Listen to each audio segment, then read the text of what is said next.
Hello, everybody. How you doing? And welcome to the Wealth Channel. Brother Rick Williams, your gracious host this afternoon. And this afternoon, we're talking about this subject, and that's the subject of why the rich get richer and why the poor get poor. And we're gonna get straight into these scriptures this afternoon. We're going to talk about why we have this dilemma or why we have this disparity of people. Some people have a lot of money.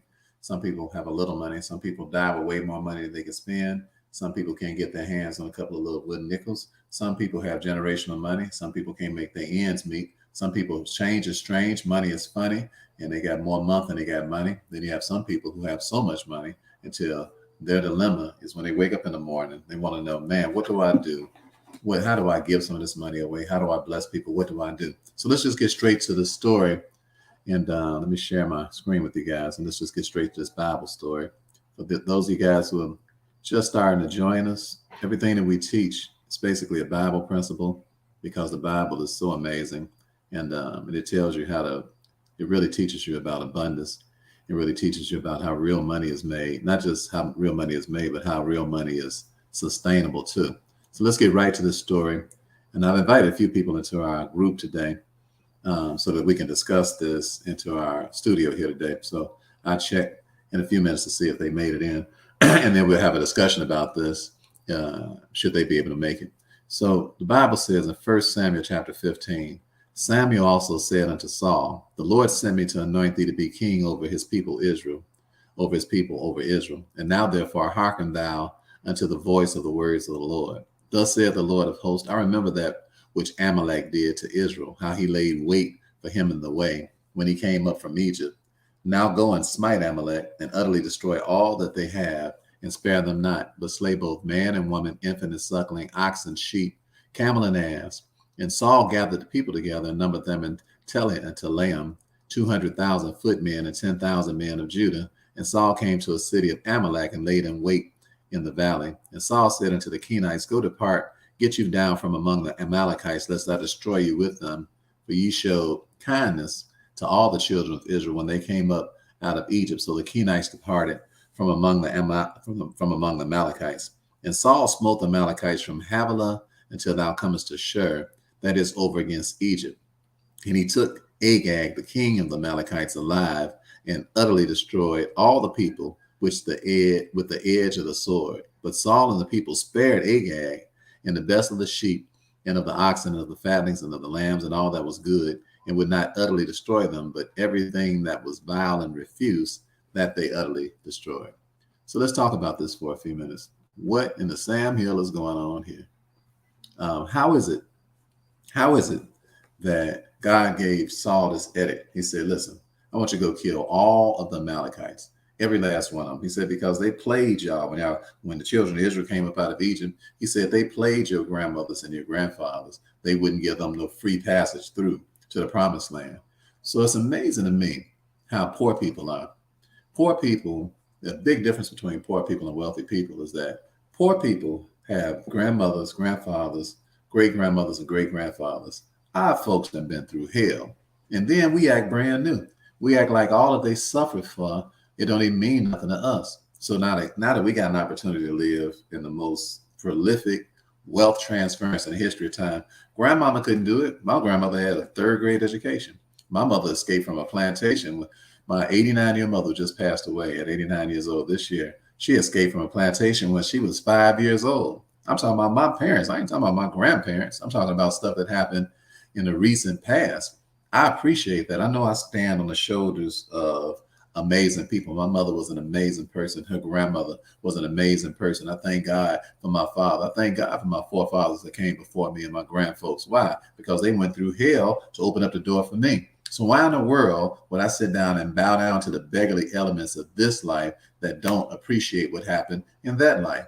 And this is what God is telling Saul. They dogged y'all folks when they came out of Egypt. So kill them, Mogs. All of them. Don't leave no kids. Don't leave no babies. Don't leave no nothing. It's the Old Testament, of course. Don't leave nobody. Utterly destroy all the Amalekites. They some heathens. I don't want them on the face of the earth.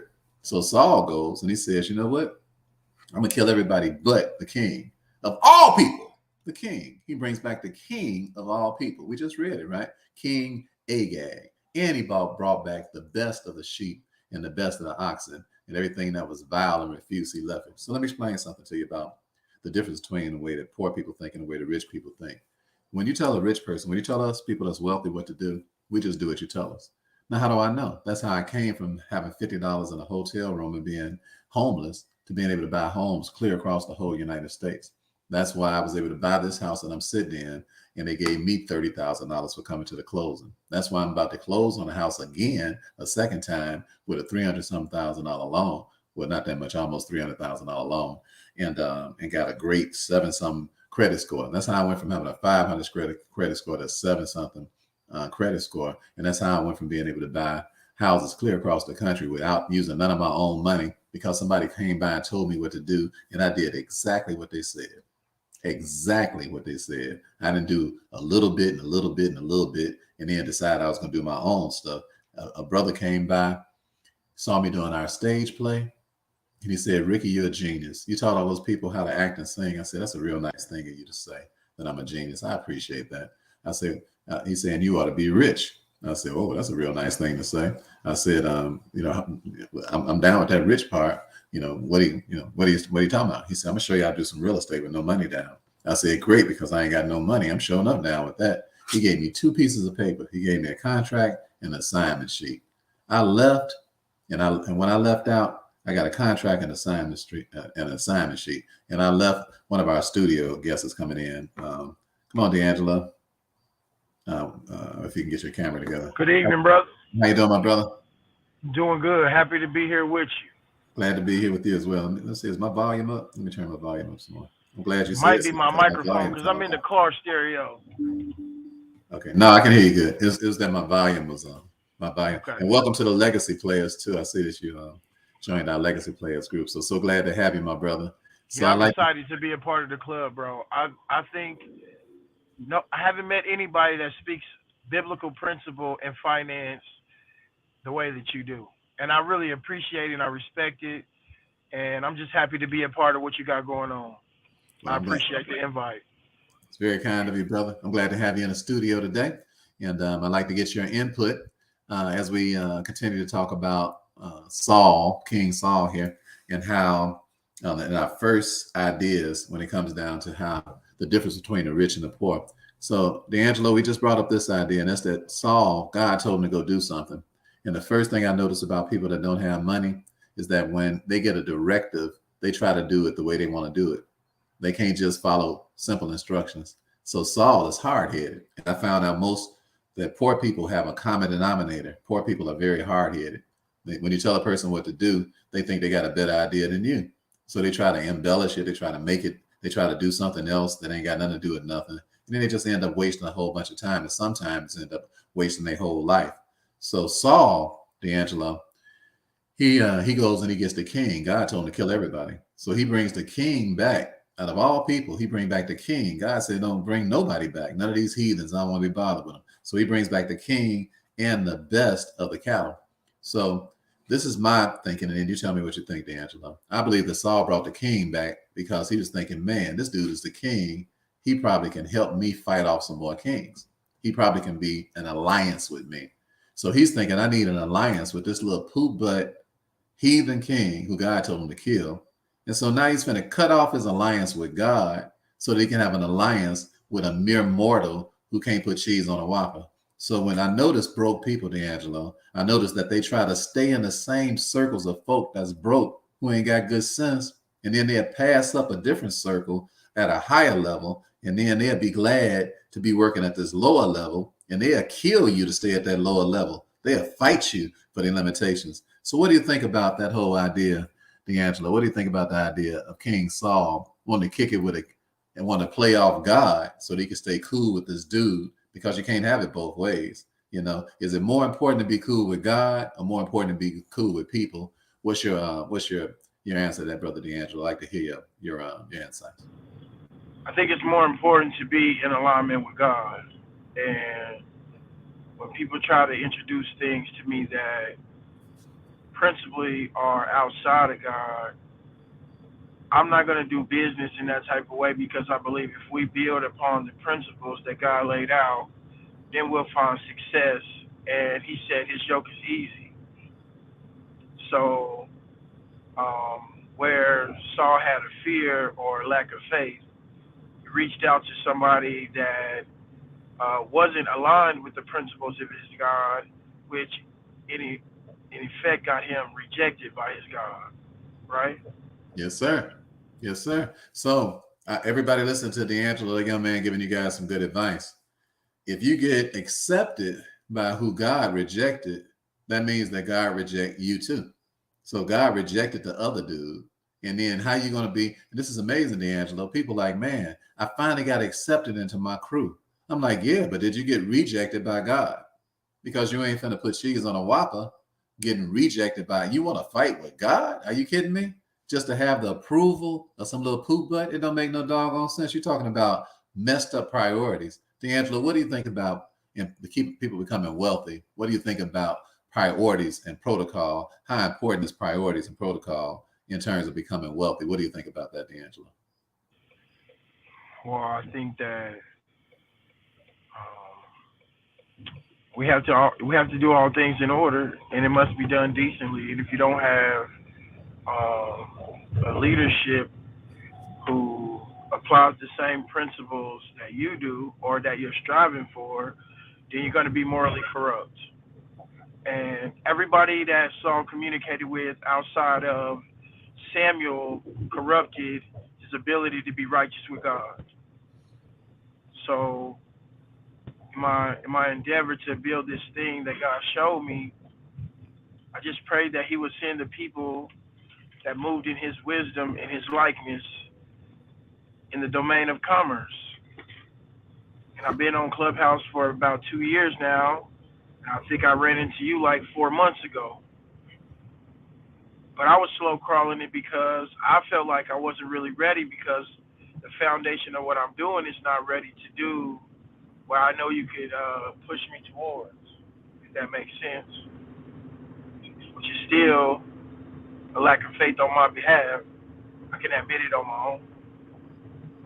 That's okay because just own up to whatever it is that's trying to overcome us. And one word that we don't want to hear come out of any of our mouths is that I can't do something because that's not biblical. The Bible says we can do all things through Christ who strengthens us, and that's why we have to be around can doers. Can doers. I was in the car, D'Angelo, not the Lisa. The Lisa wants to come into. We have another legacy player coming to the group. You all. And hi, Lisa. How you doing, dear? I'm doing great. How about yourself? We're doing wonderful, wonderful, wonderful. We want to hear your insights on this idea about basically about your network in a second. So we're talking about Saul, King Saul, and the difference between the way rich people think and the way the poor people think, and why poor people are poor and why rich people are rich is a reason for it. So D'Angelo just got through talking about the importance of protocol and being morally having somebody around who's got some sense, in other words, some morals, as opposed to being around morally corrupt people thinking you're gonna make money like that. Because even if you get a little money, you're still spiritually bankrupt. And what good is a little money if you go to hell? So I love your attitude, D'Angelo. I think that's a wonderful attitude for a young man to take. But we're talking about King Saul right here, Thalisa, and how God told King Saul to go kill all Amalekites. And he brings back the king of all people. He brings back the head of a heathen tribe.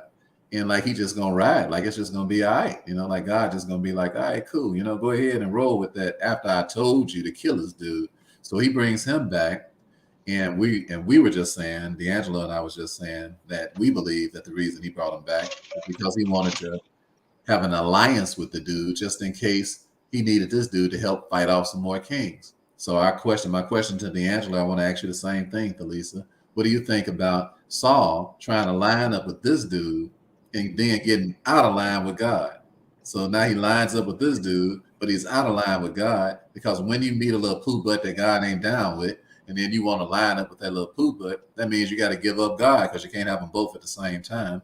So what do you think about people lowering their status from God's status to meet a human status, and now you done lost your status with God? What do you think about that, Delisa?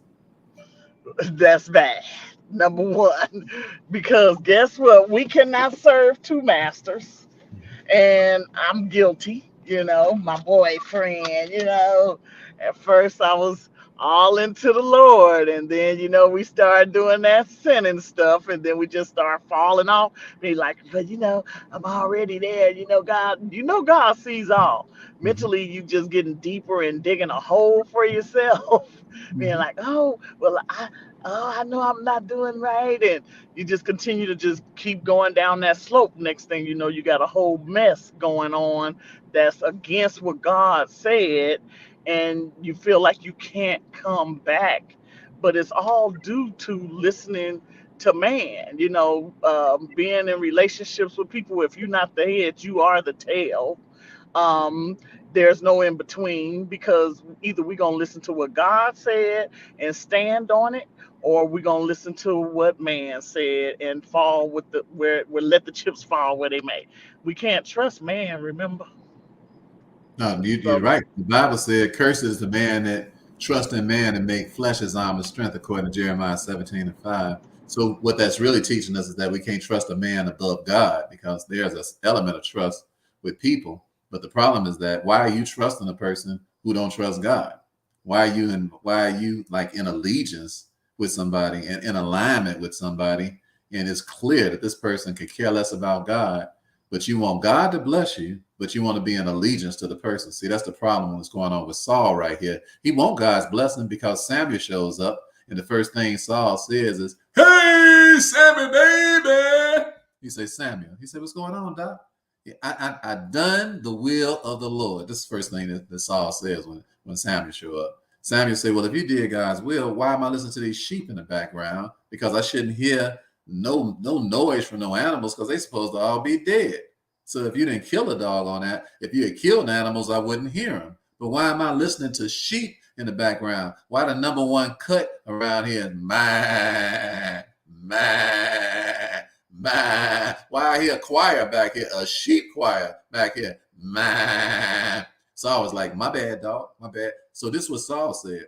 He said, "Man, it was the people, man. They just wanted the best of the sheep, so we took them so that we could sacrifice." And then Samuel told him, he said, "Man, obedience is better than sacrifice, dog." He said, "Does God have delight in burnt sacrifice? Why didn't you just do what you told?"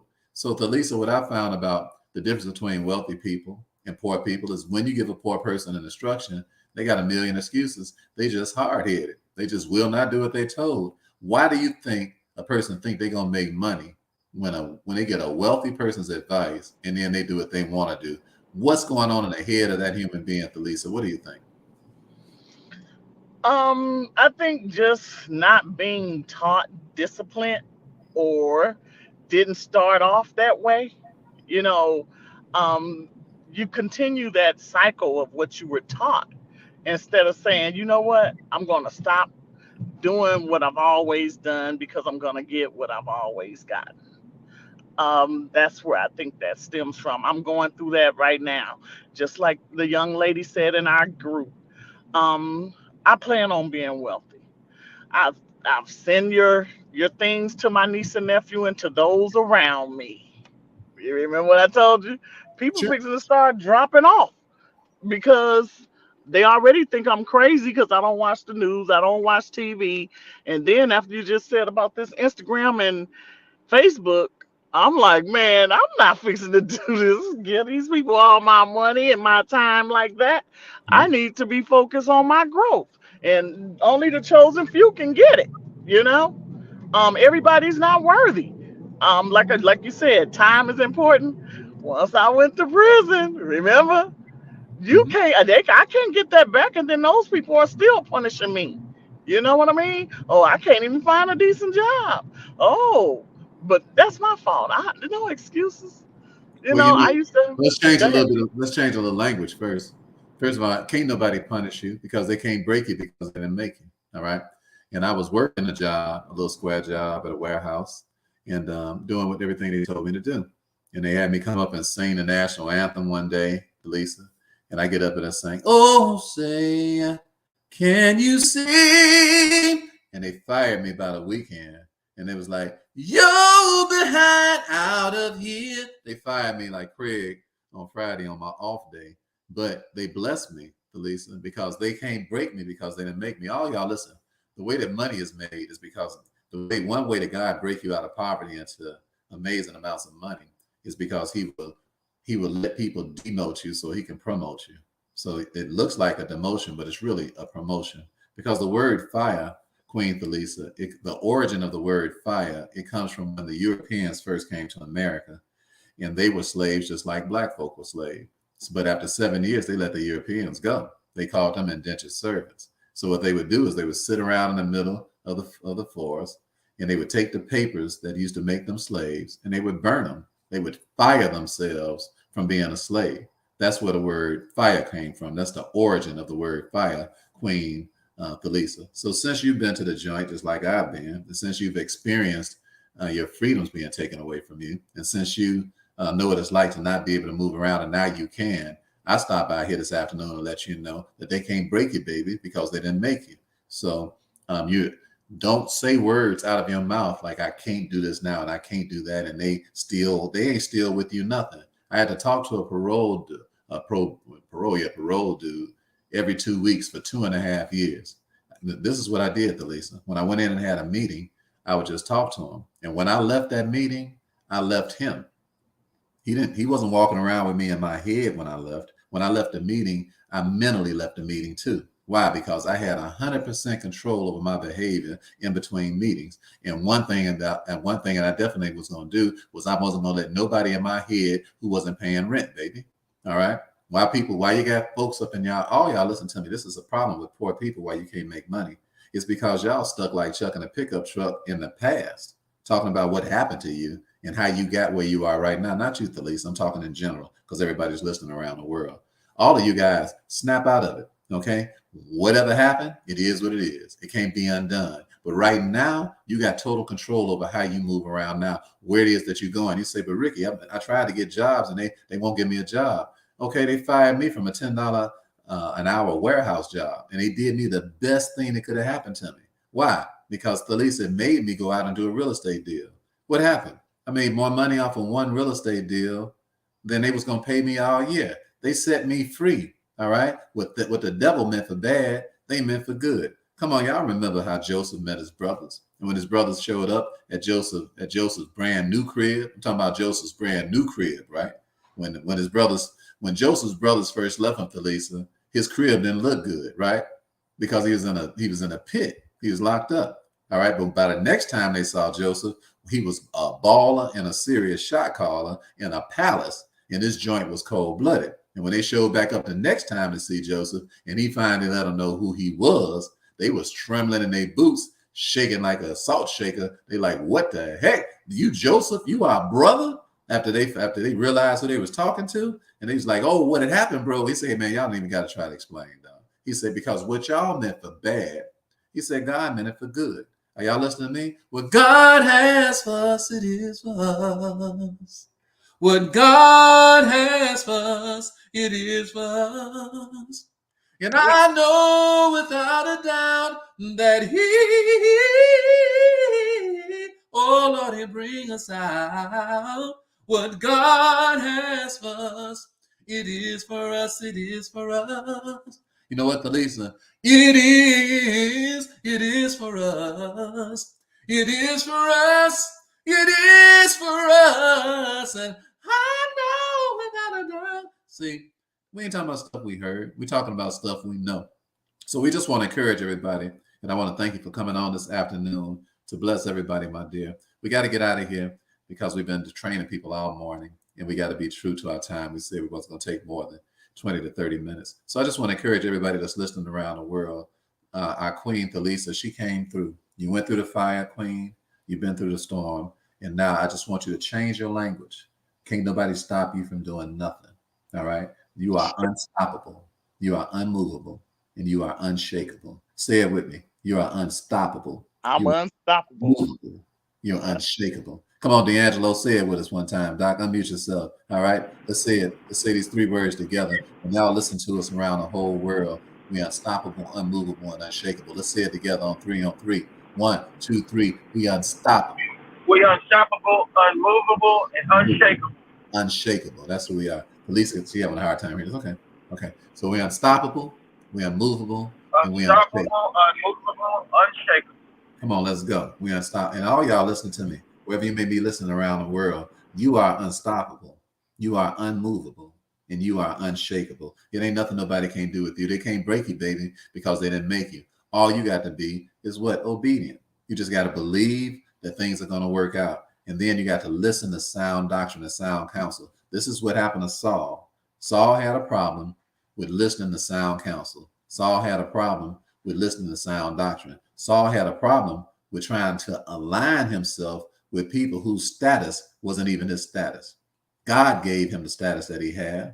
God made you the king that you are, D'Angelo. God made me the king that I am. So when people step to us, they better recognize kings. God made Thalisa the queen that she is.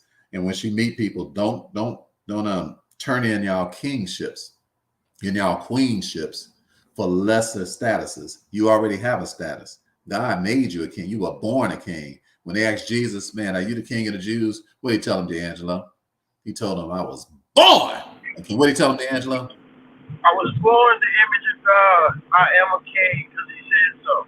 Yes, sir. Yes, sir. You were born in the image of God, and you are a king because who? God said so. So whatever everybody else, all y'all, everybody listening to me, what God said about you is what's true.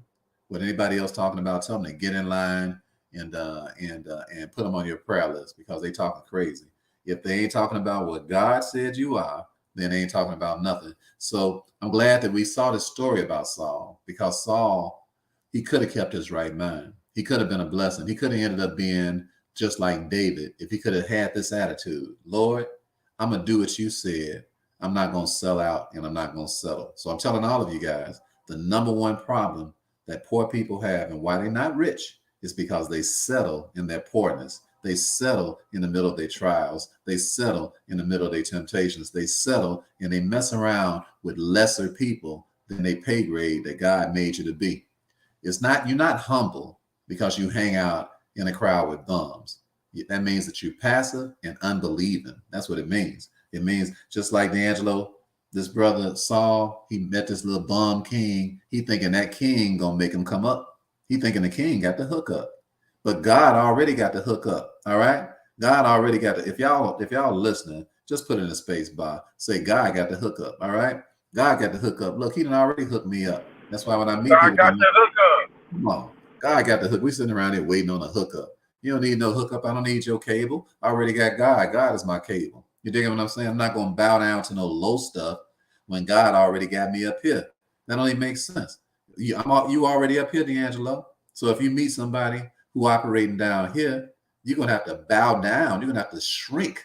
You're going to have to become less of a man to be able to kick it with them when God done already elevated you right here. Are y'all picking up what I'm putting down? Are y'all listening around the world? This is the difference between the haves and the have-nots. I'm just giving you one reason why the poor get poor and why the rich get richer. Are y'all digging what I'm saying? D'Angelo, we got to get out of here, brother. I got to get out of here. Can I say one thing before you close out? Because what you said was so prophetic.